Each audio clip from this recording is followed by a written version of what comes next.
Hello everyone, I'm Zach and welcome back to another HitFilm and Blender tutorial. Today I'll be showing you how to become Cyborg, inspired by Zack Snyder's Justice League.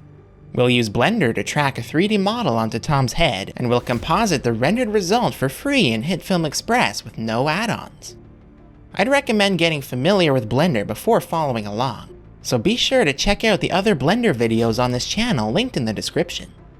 You can find the project files for this effect in the description as well if you'd like to follow along. Integrating 3D models into your footage like this is a complex process and requires some planning even before you hit record. To keep things simple, the camera was locked off on a tripod so Tom's head was the only thing moving. Tracking markers were drawn on Tom's face to give Blender some easy features to track, and they were placed where they would be covered by the Cyborg model to prevent the need for any paint-out work. Also be sure to take note of your lighting setup while filming so you can replicate it digitally later on. It's also helpful to keep track of your camera lens's focal length for the digital camera.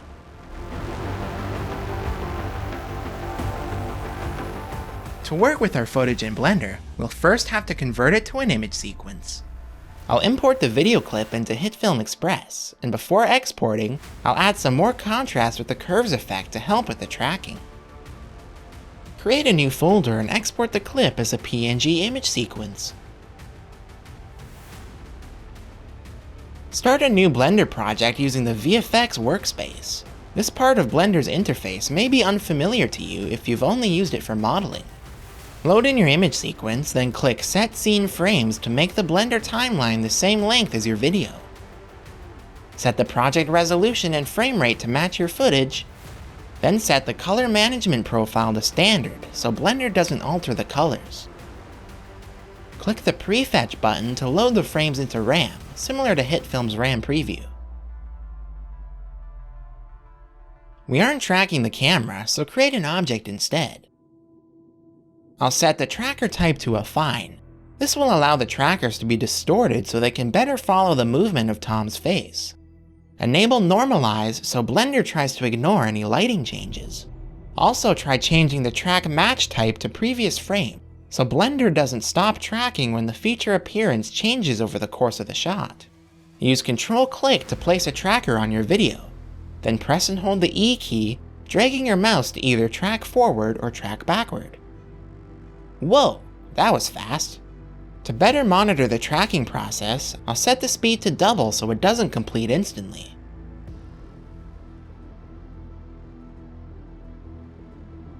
When you are happy with your tracker, lock it with Ctrl-L so it won't be accidentally changed. Track as many identifiable features as you can. We need at least 8 for an object solve. Try to spread them out on the object to give Blender more information instead of tracking only a small area. Also avoid any details that move differently to the main head motion, like Tom's eyebrows here. If a track goes all crazy on you, delete it by pressing X. I've tracked all the usable markers, but I'll add even more trackers on other parts of Tom's face. It may not seem like a very identifiable feature, but Blender is surprisingly good at locking onto subtle details. With all these solid tracks in place, we can move on to solving the object. Hit the Solve button and yikes! That's a big error value. Something we can do to reduce the solve error is to set our keyframes. The keyframes are 2 frames in our shot that best represent the motion or a large perspective change.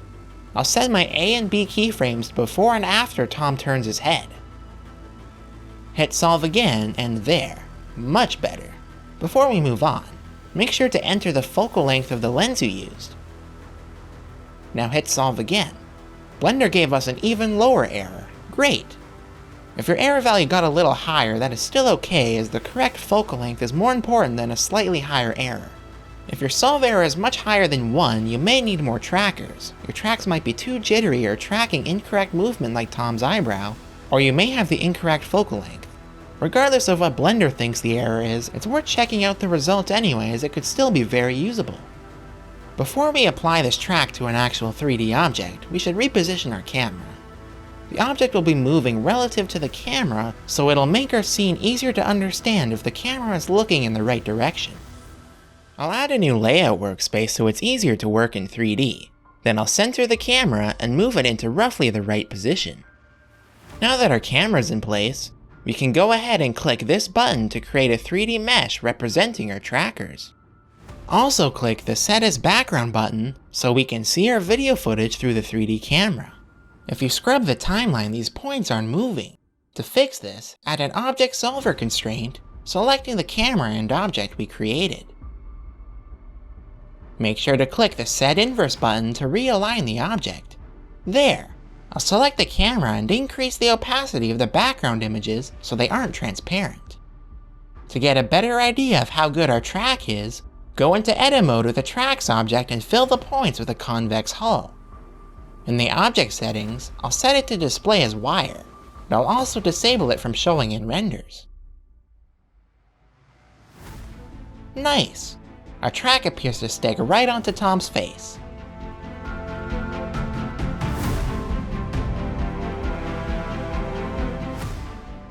Now it is time to add in a model representing Tom's head. This model is free from blendswap.com. In the File menu, choose Append and navigate to the 3D head model, selecting the base object. In Edit mode, select a vertex that is close to where one of our tracking points is. Move the 3D cursor to that point with Shift S. Then in Object mode, set the head object's origin point to the 3D cursor. Move the 3D cursor to the corresponding tracking point, then move the head object to the cursor. Now our head model will scale and rotate from this point, making it easier to align with Tom. Parent the head object to the trackers with Ctrl-P so it follows the movement. Then scale, rotate, and position it as close as possible in wireframe view.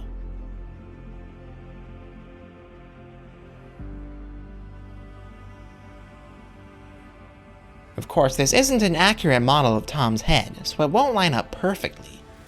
To improve the alignment, go into Edit mode, select some vertices, and move them with proportional editing enabled.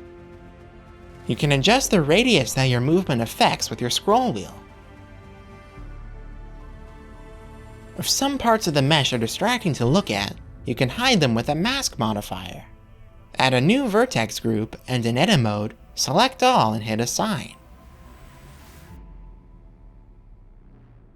Select the unnecessary geometry and remove the selection from the vertex group.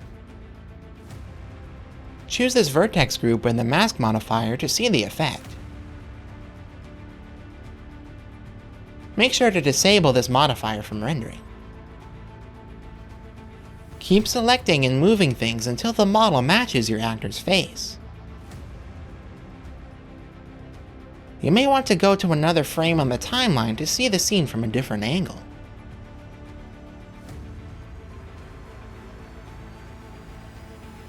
Add a subdivision surface modifier to the head to make it higher resolution, and enable smooth shading. You may want to adjust the mesh some more now that it has been smoothed out. After playing this back, the 3D model seems to follow the movement of Tom's head accurately. This digital head will help us position the Cyborg head model and will receive shadows and lighting. It will also cast some reflections onto the Cyborg model. But first, we need to texture it. A quick and easy way to do this is to UV unwrap the model using the Project from View method while looking through our camera. Then in the Material settings, load in the current frame as the image texture.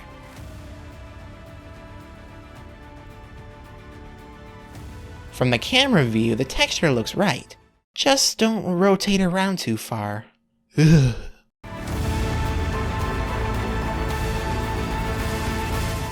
With our base head model in place, we can now move on to adding our Cyborg head. I created this 3D model in Blender by starting with a head model from earlier. I deleted all of the geometry where Tom's face would show through the metal, then modified the resulting model to more closely match the design of Cyborg from the Justice League.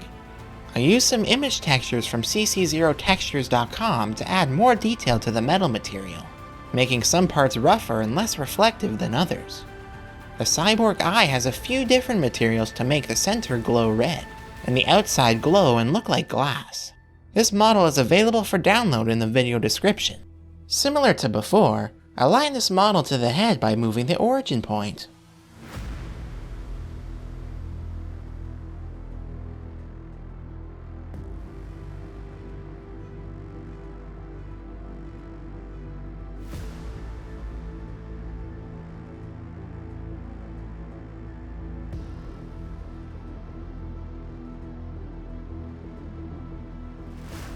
Make sure it is parented to the head as well. You can copy the rotation and scale values from the head to quickly align it. Then use proportional editing to match the Cyborg head to the tracked head.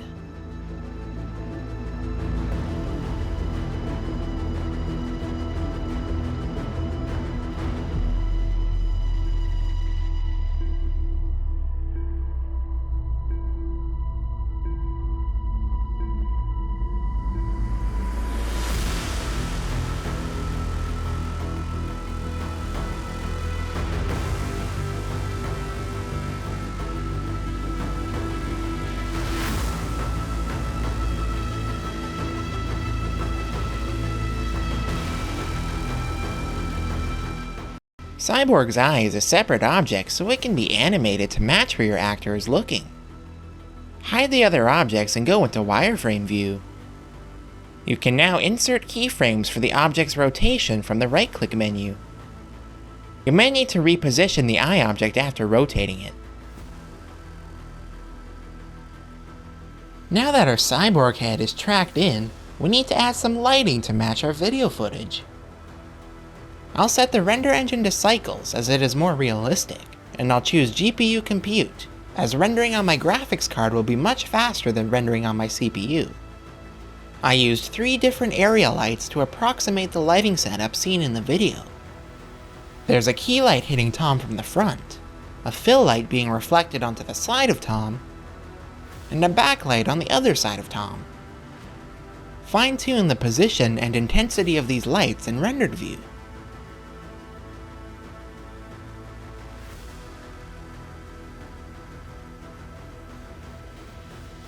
To add more lighting and reflections to our model, I'll use an HDRI from HDRIhaven.com.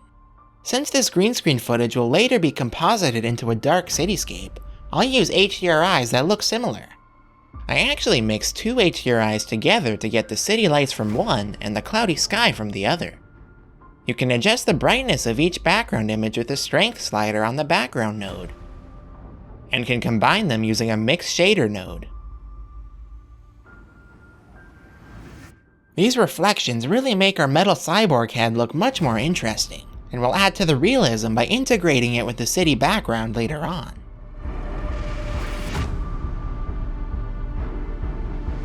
The final step in Blender before we can composite in HitFilm is to set up the scene for rendering. I'll start by enabling transparent in the film settings. This will give our render a transparent background. We only want the head model's shadows to be seen, so enable Shadow Catcher in the object's visibility settings. I want the Cyborg head and the shadows to be 2 separate image sequences, so I can adjust them individually in HitFilm. To do this, we'll be using view layers. First, create new collections for each of our different objects. One for lights, one for the camera, one for our Cyborg, and one for the head. These collections are basically groups that can be enabled or disabled. Select each object and move them into the appropriate collection. At the top of the screen, click this button to add a new view layer. I'll call it Shadows. A view layer gives you control over how each object and collection is visible in the render. Right-click on the Cyborg collection and choose Indirect Only. Now the Cyborg head doesn't appear, but it still casts shadows. Back in our original view layer, right-click the head collection and choose Set Holdout. This will cause the head object to be cut out of the Cyborg head. Now, only the parts of the Cyborg head that are not occluded by Tom's head will be rendered. I also want a separate render of some red lighting being cast onto Tom's face. Duplicate the head collection and disable it from appearing in both view layers.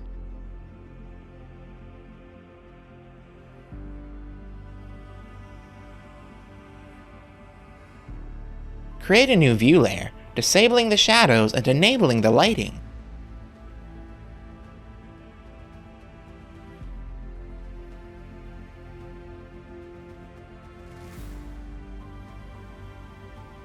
Give it a new black material with no texture.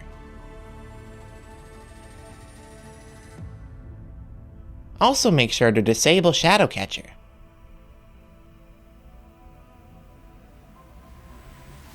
I chose to add a red area light, then positioned it to create the red glow on Tom's face.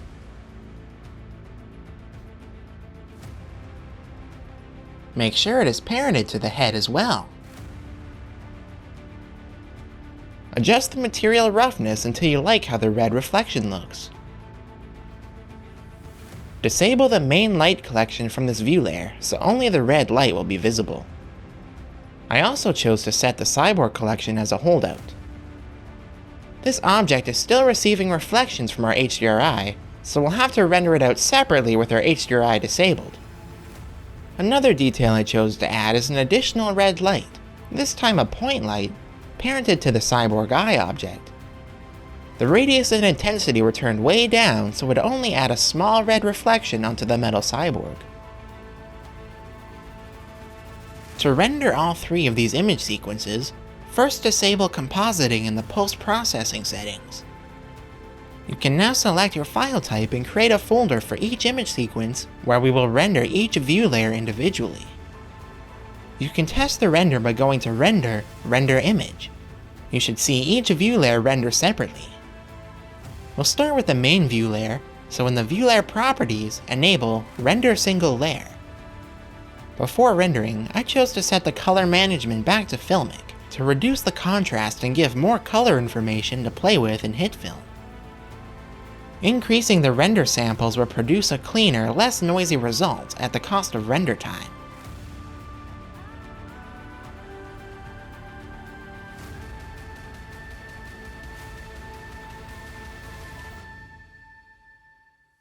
When you are happy with your scene, select the proper output folder and go to Render, Render Animation. Depending on your resolution, shot duration, and sample count, this will take some time. Once that render has completed, disable the main view layer from rendering, and enable rendering for the shadow view layer, being sure to select the proper folder.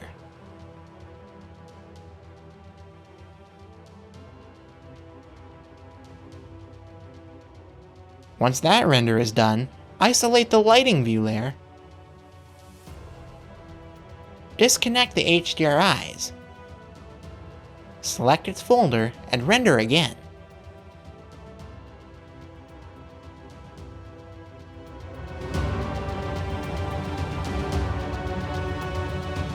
Time to composite. I've already gone ahead and keyed out the green screen footage.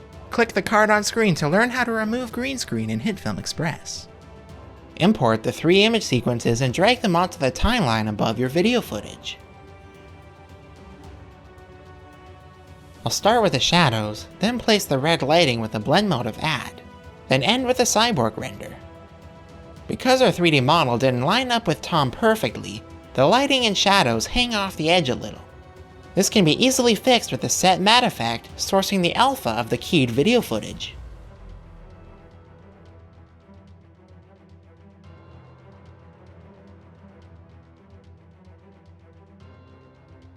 This looks pretty good already, but there's some extra details we can add to really integrate this digital model into the live action video.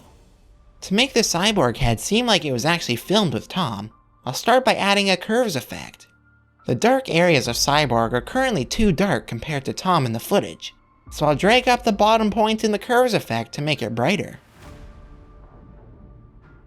The render is also very sharp, so I'll add a very small blur effect to soften it.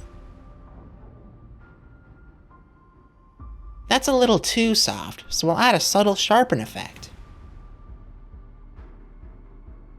The video footage also has a slight amount of grain, and while it's barely noticeable, the movement of some subtle grain on the model will make it feel like it was actually filmed.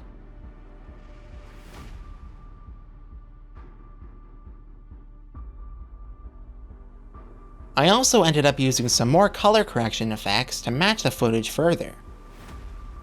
I removed a little bit of blue and adjusted the hue of the yellow reflections on the model to better match the yellow of the city image.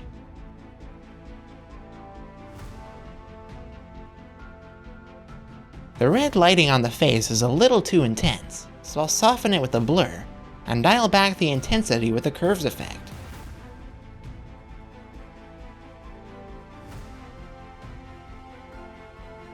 I'll also slightly blur the shadows and lower their opacity.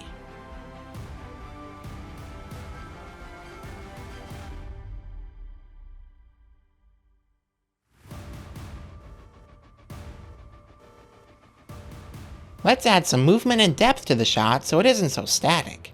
In a new composite shot, drag in the video footage in the background. Set the layers to 3D and move the background image far back from the camera.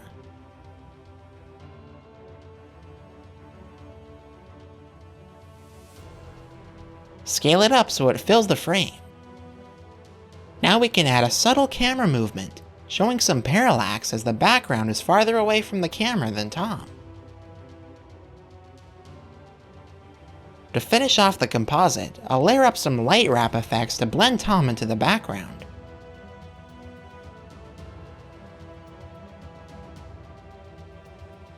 I'll also add a new grade layer with some color correction effects to tie everything together.